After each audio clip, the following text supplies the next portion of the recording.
Hi guys, welcome back again. I'm on a bit of a roll today because my boyfriend's out. So this is basically a collective haul video. I want to make it clear that it's collective. I haven't been out and bought this all at once. And this is stuff I've basically probably bought over the past couple of months. It was my birthday recently, so I treated myself to a few bits. All of it is actually from Illamasqua because it's just a brand that I love. I don't expect everybody to love it, and I'm not sort of saying to go out and buy it or anything like that, but personally I really like the brand, and so I just wanted to show you a few bits that I've got. I did buy a few brushes, and these arrived recently, and the first one I want to show you is the Illuminator brush, which looks like this. Now, does that remind anyone else of the MAC 109? In terms of size and shape, the Illuminator brush is probably slightly smaller, but it's very similar. These brushes are all synthetic and they're so soft. But whereas you get the problem with shedding with the 109 when you use it to put foundation on, I've used this a few times for foundation and cream products and it does not shed at all. I know a few other people have written similar comments and reviews on Twitter and things like that, so definitely recommend this one. This is the Illamasqua Illuminator brush. You can buy that online as well. And also synthetic, so cruelty free. So soft for a synthetic brush, you'd sort of expect them to be quite hard really. I've also brought this powder brush. All the powder brushes I had were really old, sort of crappy drugstore ones that my mum gave me, I think when I was probably about 10, so they've done quite well. But I decided it was time to sort of replace it really. And this again is from Illamasqua. It's a synthetic brush, sorry I couldn't think then. Very dense, very soft, and it's perfect for that sort of rolling motion, because I don't sort of dust powder over because I find it drags the foundation. I sort of buff the powder into the brush and place it on, and then turn it and move it across the face, and that sort of pushes it into the pores, which gives a little bit more of an airbrush finish, and then you can dust the excess off, so that's really great.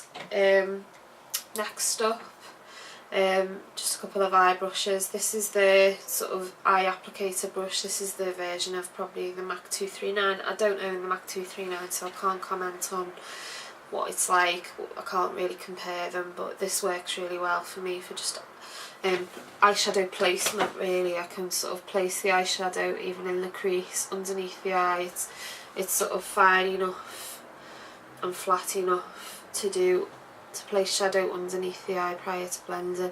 It's also fine enough to create that wing shape and to get into the crease, so I really like that. I'll probably buy a couple more of those. If anyone owns both that one and the 239, then please let me know what you think of them both and whether you think they compare favourably, or which one's best, and why you like it, things like that. I've also got an Illamasqua blending brush. I've actually got two Illamasqua blending brushes. I forgot about this one. This is a slightly smaller one. I think this is number 1. And this is probably similar to a 224. It works really well for getting into the crease. It's small enough to get into the crease. This one I use more to create a wash of all over colour, so if you're doing a smoky eye and you want to do the sort of palest colour as a wash all over the eye, this one's ideal. But that's what I use them for anyway. This is also good to buff concealer into the skin, because it covers quite a wide area. It's dense but not so dense that it sort of cakes it on. It buffs it out quite nicely, so I like that.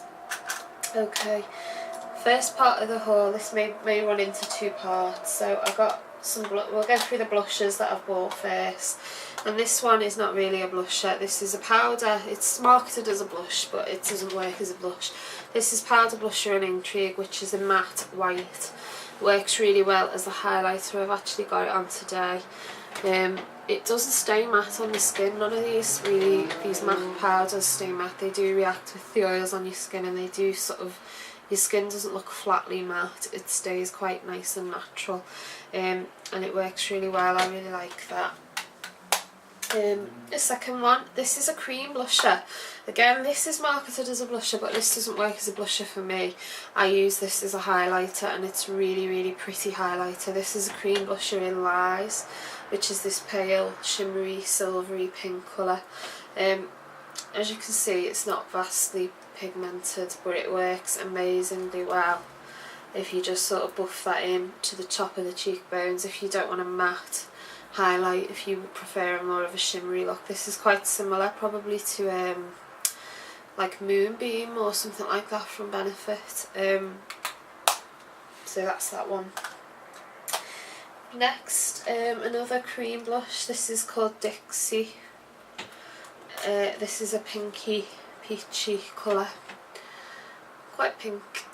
It's looking quite pink. And they do come, when they do come, you do sometimes get this sort of oily deposit on the top, but that, it doesn't really alter how well the product works, I don't think. That's that colour there, and it buffs in really easily. You can build these up, so that's that colour buffed out. It's not too dramatic. They look really scary in the pots, but they're nice on. This one is called Rude, which is basically, I've been told this is like a cream version of Gina by NARS. It's coming up quite pink on the camera, but it's actually a very peachy shade. It's actually coming up like it's exactly the same as Dixie, but it's not. It's very peachy, and that's gorgeous. That's become one of my favourites for every day. This one is a powder blusher.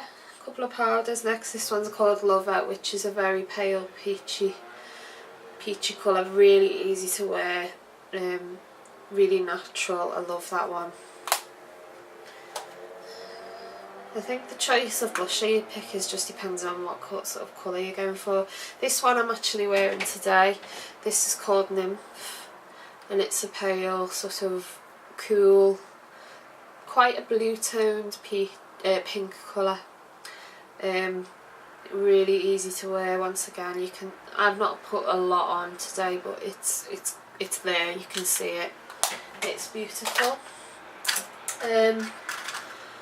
Have we got time for eyeshadows? No, I think I'm going to do a separate video for eyeshadows and pencils, because I've got a few eyeshadows and pencils to show you as well. So I hopefully this hasn't bored you enough that you will want to stay and see what eyeshadows and pencils I've got. And I'll see you very soon, so keep your eye out for a second video. Okay, thanks, bye.